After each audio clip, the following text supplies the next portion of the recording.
Vande Mataram student, आज हम देखने वाले हैं चैप्टर नंबर 1 का क्वेश्चन नंबर 3। कविता के आधार पर उचित विकल्प चुनकर सही का निशान लगाओ। यानी यह नीचे क्वेश्चन दी गए हैं, उस क्वेश्चन के सामने उसके ऑप्शन दिए हैं, वो ऑप्शन से चुनकर जो राइट है उसके सामने टिक का साइन करना है। तो प्रश्न नंबर क है, रक्षक की तरह कौन खड़ा है? तो ऑप्शन में है हवा, नदी, हिमालय और वृक्ष। तो इसमें से राइट वाला आंसर है हिमालय। ओके, ये ऑलरेडी बुक के अंदर डन किया हुआ है। अभी क्वेश्चन नंबर 2 से हमें करना है। तो क्वेश्चन नंबर ख है, हिमालय की चोटी से किसकी निर्मल धारा बहती है? तो आंसर के अंदर ऑप्शन दिया है यमुना की, कृष्णा की, गंगा की और गोमती की। अलग अलग नदियों के नाम दिए हैं। वो नदियों में से कौन सा नाम आएगा?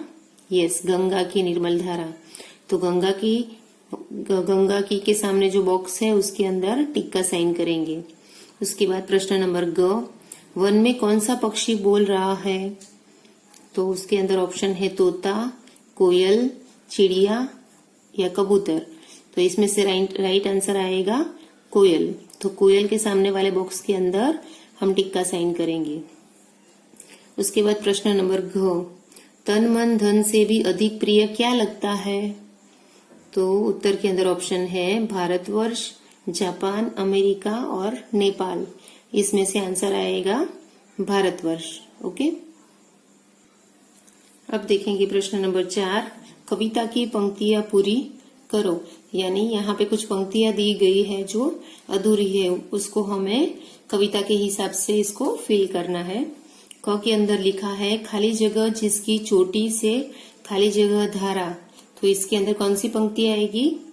यह सेकंड वाली पंक्ति थी ना, बहती है जिसकी चोटी से, वो वाली पंक्ति यहाँ पे लिखनी है। तो कैसे लिखेंगे? बहती है जिसकी चोटी से गंगा माँ की निर्मल धारा।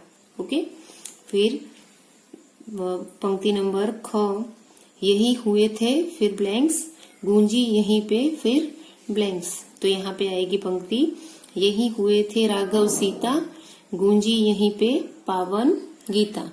ये वाली पंक्ति यहाँ पे आएगी। फिर पंक्ति नंबर ग, मुरलीधर से खाली जगह, यमुना जल खाली जगह। तो यहाँ पे आएगा मुरलीधर से धन्य हुआ यहाँ यमुना जल और श्याम किनारा। ओके, फिर पंक्ति नंबर घ, मान फिर ब्लैंक्स इसका, चमके इसका वापस ब्लैंक्स। ओके, इसके अंदर आएगा मान बढ़ाए हम सब इसका, चमके इसका भाग्य सितारा। इस तरह से ये सारी पंक्तियों को हम फिल करेंगे। ओके, अब हम देखेंगे भाषा की बात। भाषा की बात यानी हमारा ग्रामर सेक्शन। उसके अंदर प्रश्न नंबर 1 लिखा है, कविता की पंक्तियों के अंतिम शब्द जो बोलने और सुनने में समान लगते हैं तुकांत शब्द यानी राइमिंग वर्ड कहलाते हैं। जैसे तन, मन, जल, कल, बोल, डोल आदि। ओके, यानी यहाँ राइमिंग वर्ड के बारे में डेफिनेशन दिया है कि राइमिंग वर्ड किसे कहते हैं। राइमिंग वर्ड को हिंदी में कहते हैं तुकांत शब्द। ओके, तो तुकांत शब्द किसे कहते हैं उसका यहाँ पे डेफिनेशन दिया है कि पंक्ति के जो अंतिम शब्द होते हैं वो बोलने और सुनने में समान लगते हैं, उसे क्या कहा जाता है? राइमिंग वर्ड यानी कि तुकांत शब्द। एग्जाम्पल के तौर पे यहाँ पे दिया है तन मन, जल कल, बोल डोल। ओके, निम्नलिखित शब्दों में तुकांत शब्द कविता से चुनकर लिखो। यानी नीचे एक एक वर्ड दिया गया है, हमें उसके जैसा सेम, उसके जैसा राइमिंग वर्ड कविता की पंक्ति में से ढूंढ के लिखना है। ओके, यहाँ पे है हमारा, तो ये एक बुक के अंदर डन किया है, हमारा तो प्यारा। ओके, उसका लास्ट जो अंतिम शब्द है वो बोलने और सुनने में भी सेम है, हमारा प्यारा। और पीछे के 2 वर्ड भी, एक वर्ड भी सेम आता है। ओके, उसके जैसा दूसरा वर्ड है डोले। डोले का हम बनाएंगे बोले। फिर लिखा है न्यारा। तो न्यारा का पंक्ति के अंदर से हम राइमिंग वर्ड निकालेंगे सितारा। फिर है सीता। तो सीता का राइमिंग वर्ड कविता के अंदर से बनेगा गीता। अब हम देखेंगे प्रश्न नंबर 2, संज्ञा और सर्वनाम की विशेषता बताने वाले शब्द विशेषण यानी एडजेक्टिव कहलाते हैं, जैसे कि लाल फूल, बड़ा घर, सुंदर बच्चा आदि। इन उदाहरणों से लाल, बड़ा और सुंदर शब्द फूल, घर तथा बच्चे की विशेषता बता रहे हैं, इसीलिए ये विशेषण है। यानी इसके अंदर ये ग्रामर सेक्शन के अंदर एडजेक्टिव के बारे में बताया है। एडजेक्टिव को हिंदी में कहते हैं विशेषण, यानी किसी संज्ञा और सर्वनाम की विशेषता बताते हो। कोई संज्ञा या फिर कोई सर्वनाम हो, उसके अंदर जो स्पेशल चीज हो वो बताते हो, उसे क्या कहते हैं? विशेषण। जैसे कि यहाँ पे एग्जाम्पल दिया है लाल फूल, तो उसके अंदर फूल है वो क्या है?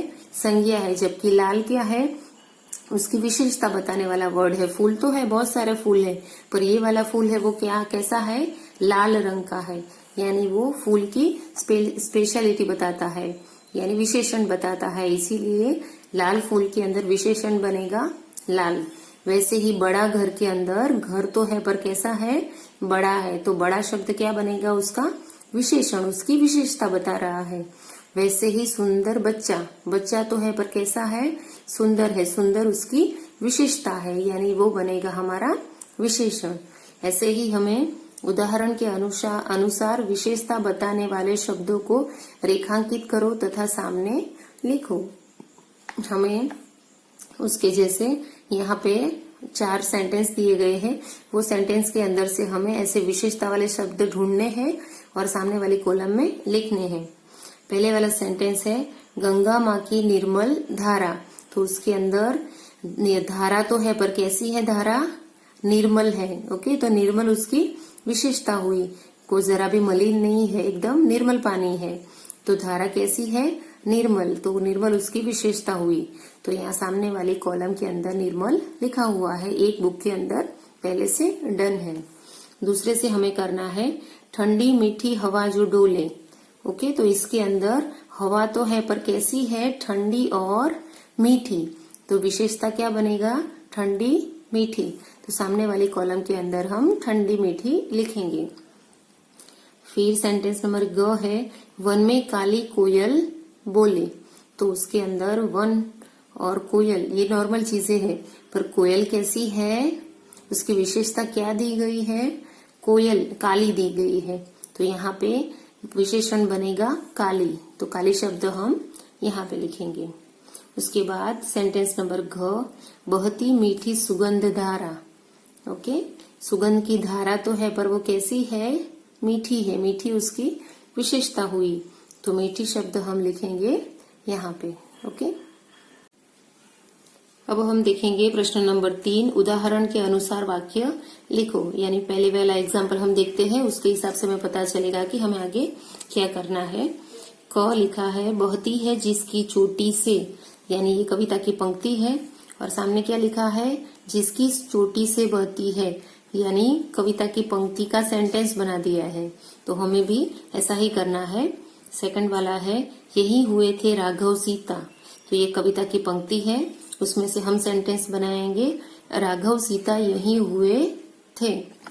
फिर है गूंजी यहीं पर पावन गीता, तो उसका सेंटेंस बनेगा पावन गीता यहीं पर गूंजी। ओके, फिर लास्ट वन है लगता जो सबके मन को प्यारा, ये कविता की पंक्ति का सेंटेंस बनेगा सबके मन को प्यारा लगता।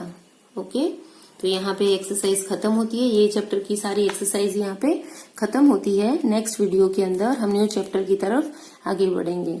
Okay, bye students.